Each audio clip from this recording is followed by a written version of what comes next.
Hulu is one of the best apps that you can download for your TV. Well, in today's tech video, I'm going to show you 3 different ways of how to install Hulu on your Hitachi Smart TV.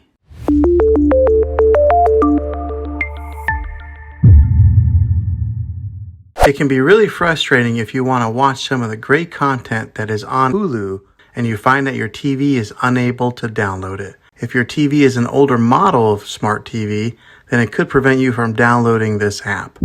So the way that I'm going to show you how to install Hulu will be able to work on any model of TV, on any year of TV. You just have to have an HDMI port on your TV to plug into. I recommend getting a Roku stick or an Amazon Fire Stick. Both of these media streaming players have the capability of download Hulu. Then use a Roku or Fire Stick as your main streaming player, which bypasses the operating system on your TV. If you want to spend a little more and get a more robust device that gives you a few more options, then take a look at the Apple TV 4K. All these devices plug into the HDMI port on your TV, no matter how old it is, no matter what model it is. I've had great luck with all these streaming players, and I'll put links in the description down below of where you can get one of them. Well, hopefully this video was helpful for you. If it was, go ahead and click a thumbs up on it. Go ahead and subscribe to my channel. I make tech videos all the time, and I would love to have you back in the next one. Take care.